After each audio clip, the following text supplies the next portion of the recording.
Live from Fargo and serving you on TV, online, and on the go. This is Valley News Live at 6.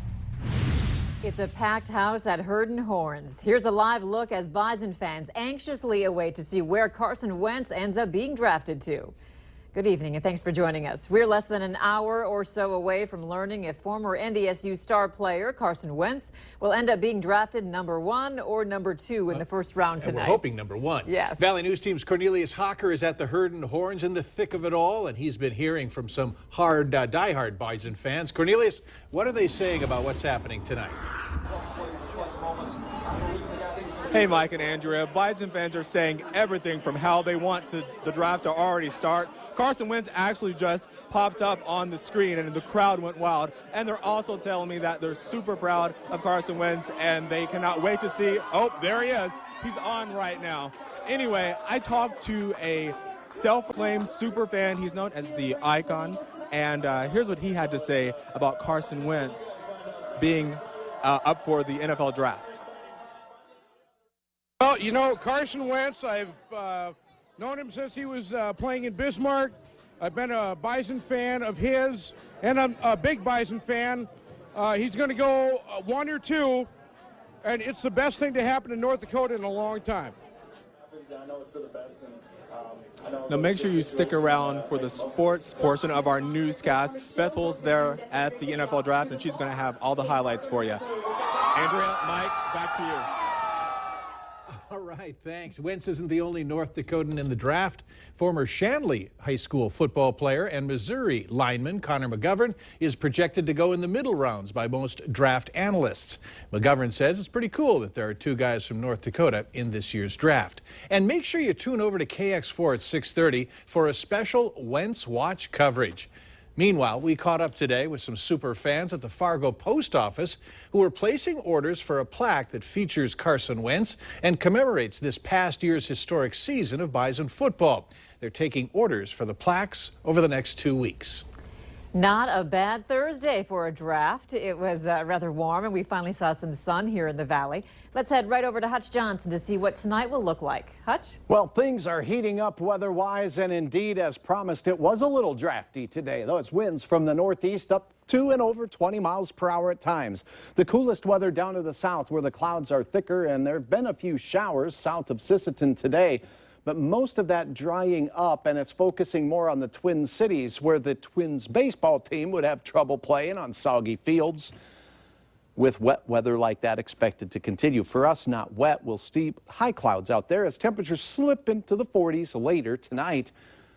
It looks like we have some weather to take advantage of, Andrea, as we head through the remainder of the forecast period. I'll have details on that, and I'll tell you when your next chance of rain looks to be coming here in a few minutes. All right, thanks, Hutch. You bet. The rising incidence of painkiller and heroin overdoses are also linked to overcrowding in prisons across the country and right here in the valley. Drug-related crimes are filling jails everywhere. Valley News Team's Neil Carlson shows us what's happening in the valley and what's being done to combat the problem. On any given day, there are about 170 inmates here at the Tri-County Correction Center in Crookston. They have the capacity for 200 inmates. However, they often house inmates from other surrounding counties that have jails filled to capacity. We don't know exactly what numbers they're faced with, but they do email us probably 2 to 3 times a week asking for bed space. Sometimes we can accommodate them, sometimes we can't. Casanova says around 70% of all the inmates here are in jail because of some drug-related charge. It's the job of probation officers to try and keep those inmates from becoming repeat offenders. Probation officers say it means a lot of classes and meetings with officers to try and change behavior. They say many inmates simply made a bad impulse decision and wound up in jail. We have shown that lots of our programs do work. The programs, the one you can address the cognitive behavioral issues, the addiction issues, it does work. Not for everybody, but the majority of the people we can transition back into the community. What's your name?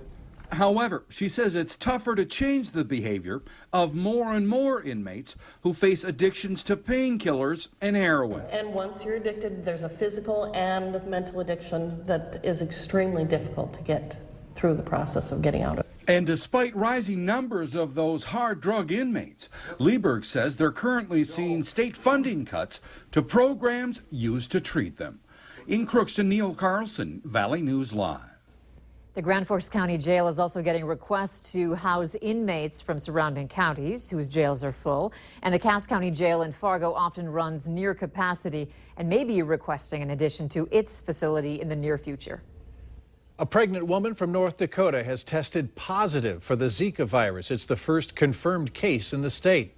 The State Department of Health reports that the woman who tested positive had traveled to Puerto Rico. Zika is associated with certain birth defects. So far, no signs have been identified in the infant, and the health department will be monitoring the baby for a year. The health department adds that mosquitoes in North Dakota do not spread Zika virus, and prevention efforts are focused on raising awareness about the risk of travel and sexually transmitted Zika virus infections. And for more information on this, you can go to our website at valleynewslive.com and click on the story. Are you the best driver in North Dakota or Minnesota? How about in your household? A new app will tell you if you are. It's called EverDrive. The app uses your phone's GPS and tracks your driving habits. It then scores you and tells you where you can improve. It tracks 5 different habits, including speed, braking, and distracted driving. Your score is posted on the leaderboard, and you can compete to be the best driver in your city and state. The app creators say they created it to try and make people better drivers. It brings an awareness that I never had before to my driving habits. So a lot of people think that, oh, I don't really pick up the phone too often, or I don't speed that often. And then they run the app and they go, oh, wow, it's very eye-opening.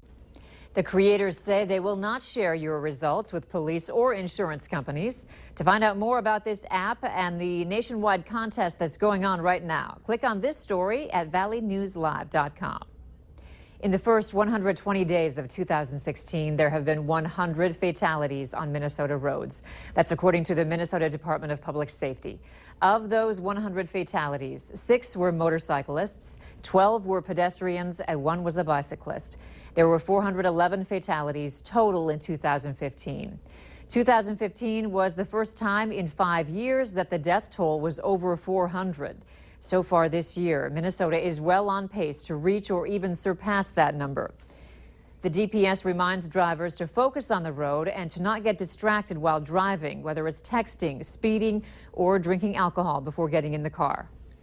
From crashes to not using turn signals, people are feeling the frustration that comes during commutes in the Fargo-Moorhead area. He wasn't driving without his lights on. He put a signal on, just said, the hell with you, I'm going over. And he clearly didn't know where he was going. Go for a ride tonight on Valley News Live 10 at 10 and see the crosstown chaos that drivers face both in the morning and the afternoon. That's tonight at 10. As the school year comes to a close, it's time to recognize a special staff member, and what better way than a surprise announcement. Today, in front of a gym full of students, staff, and invited guests, Shane Martin was named Fargo Public Schools 2016 Administrator of the Year. Martin is an assistant principal at Ben Franklin Middle School. Martin's selection for Administrator of the Year was based on many comments from Fargo Public Schools staff and parents. He's been described as a dedicated leader who empowers and cares for others. Hear that? If not, let me tell you about the sounds that are coming from North Fargo right now, and it's not all just Carson Wentz fans. I'll explain later on Valley News Live at 6. But next in weather, the clouds are lingering, but they too shall pass as we are expecting a nice warming trend across the valley heading out the rest of our work week. Details in your hour-by-hour forecast. They're coming up right after this.